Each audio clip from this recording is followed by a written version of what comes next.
Ok, xin chào mọi người đã quay trở lại với channel của mình. Thì hôm nay chúng ta sẽ BBC ha. Thì đây là tất cả những thứ chúng ta có ha. Đấy, đây chỉ là một cái máy tầm trung thôi. Kiểu cũng giá rẻ nên là yeah. Tất cả những linh kiện mình đều mua ở AliExpress hay là eBay, và một thứ mình mua ở Newegg thôi. Đấy, nói chung là không mắc lắm. Đấy, và đầu tiên đó chính là cái motherboard ha. Đây, mở motherboard ra và lắp thôi. Thì bây giờ mình sẽ im lặng mình lắp cho các bạn coi nha. Ok, let's go.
Và ok, tất cả đều xong ha. Và bây giờ mình sẽ plug vào.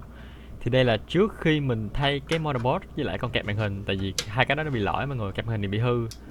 Đấy, bạn thấy không? Bạn thấy lúc mình mở cái máy không?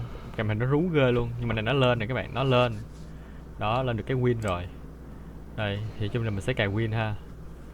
Đấy, nói chung là không biết bị mình xui hay sao á mà cái motherboard bị lỗi và không biết tại sao mình làm hư luôn cái card màn hình.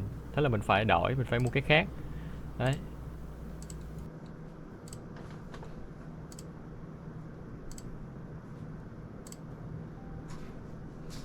Đây, và các bạn hãy chiêm ngưỡng trước khi nó hư đi mọi người. Trời ơi, kiểu cái card màn hình tôi nghĩ là nó khá là ồn, kiểu nó lao, hơi bị lớn luôn á. Đó, không biết tại sao. Đấy, thì tổng thể ngoại hình của cái PC thì theo tôi nghĩ là sẽ 7 trên 10 thôi, không quá đẹp. Đấy, và đây là sau khi tôi đã đổi màn hình và đổi luôn cái motherboard. Đó, cái mainboard đó mọi người. Thì cấu hình thông số máy nó chính là con RX 580 cùng với Ryzen 5 4500 ha mọi người. Đó. Đây, rất là đẹp luôn. Đấy, tôi đổi màu đen thì cũng chỉ là cái cây thôi, còn lại bá linh kiện thì ok, bình thường, dùng tốt, không sao hết. Đấy. Đấy, và bây giờ chúng ta sẽ đi giao hàng thôi. Let's go.